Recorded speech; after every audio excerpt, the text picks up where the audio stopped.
The barbell back squat, one of the most legendary exercises and probably the most well-known exercise, and the exercise that will, despite what the modern world says today, one of the classic lifts, it will build up your legs and make them big. Now in this video I'm going to tell you exactly how I put 55 kilos on my squat in just 16 weeks. Seeing that my video that I done about a month ago about the deadlift, when I put 60 kilos on that, doing quite well, I thought it was only fair I'll make another video and this time talk about the squat, which I did put 55 kilos on in 4 months or 16 weeks. So yeah, let's get into the video. Right, firstly we'll talk about frequency. Now, I was squatting 3 times a week.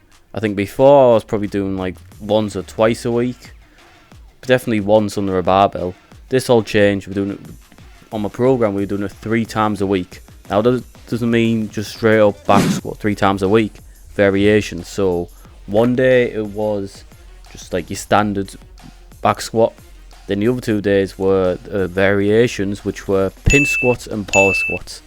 Now these have a good carryover, both these exercises. Let's start with the pin squats. With the pin squats, you come to stand still because the bar rests on the pins and you push up, so like a standing leg press. This helps a lot if you struggle to get out the hole on a squat, because you have to push up really. There's no like knee flexion or anything like that. It's like stop, dead stop, and then push up. And then the same with the pause as well. Obviously that knee flexion's took out. You're taught to keep control with the bar at the bottom bit of the squat. You pause there for about 2 seconds and then you're up as well.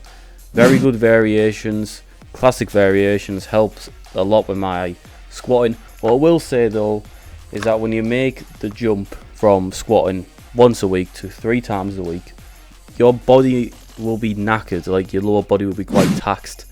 But over time, give it 3-4 weeks, your body adapts to it, as long as like reps, volume, intensity, blah blah, it's not like a ridiculous amount. If it's kept to a sensible amount like mine was, body adapts instantly, then it just gets used to squatting 3 times a week as well. So your body adapts, is very smart at doing that. Next we'll talk about accessories. Now if you're like me who has kind of weak ankles, squatting with socks on is probably your best bet. But if you have a bit of money, definitely get some squat shoes. That kind of solves that problem of weak ankles as well. You can definitely work on that by doing ankle exercises. That's what other accessories I used. Lifting belt helps a lot as well. I mean, just get one. Why not? I understand that you can do all this stuff like beltless if you want, but at the moment we're trying to build our own numbers. We want to get as much help as we can get. So I got a belt. I got this at around about, started using this, sorry, when I got past the 100 kilo mark. That was comfortable under where I started wearing my belt. Other accessories, knee sleeves. Knee sleeves are great. I think they're brilliant.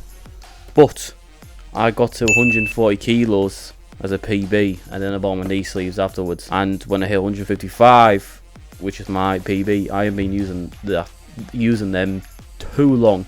So I kind of get used to them. I've used them a bit more now. They work, they help compress the knee together. Next we'll get into the mindset. Now I know mindset's kind of like an easy thing to say, and like a meme I'd say, like, oh, mindset this, mindset that. But squats get a lot of hate, or like memes a lot, because they're hard. Yeah, and they are hard. You get quite tired. They're a very knackering exercise, I feel, very fatiguing. So my mindset going into like this, I was like, right, I have to do a complete 180. I just kept on saying to myself for ages, I love squats. Keep on repeating it to myself when I'm warming up, when I'm about to go to the gym. I always had it in my mind, I love squats, I love squats. But yeah, like change your mindset when it comes to squats as well. Just do what I do, say I love squats. I know it's very easy and cheap for me to say, but mindset plays like a massive role in just everything. If you're in the mood for something and you really enjoy doing something, of course you're going to enjoy it. And then when you start getting like higher numbers on the squats, then yeah, you look forward to squatting as well. And I enjoy doing all the variations. And also lastly, we talk about being patient. I delayed maxing out for so long. Yes, I was doing like singles as well, but they weren't like completely max effort.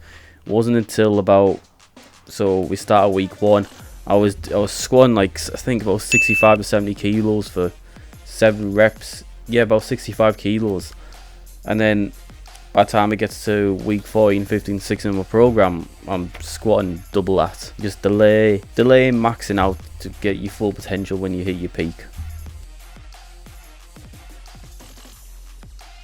And also, you have to be really tight on the squat. I'll link a video in the description, the best way, well, the most comfortable way to walk out on a squat. I just keep practicing that as well. That's what I've been doing recently. I'm doing like a lot of high rep squats, and what I really want to focus on is just being really tight at the bottom, because when I done max out, when I got 155 kilos, my lower back took over and I kind of got a bit of an injury, so I kind of want to solve that and making sure everything's tight at the bottom. So like I said, I'll link a video in the description below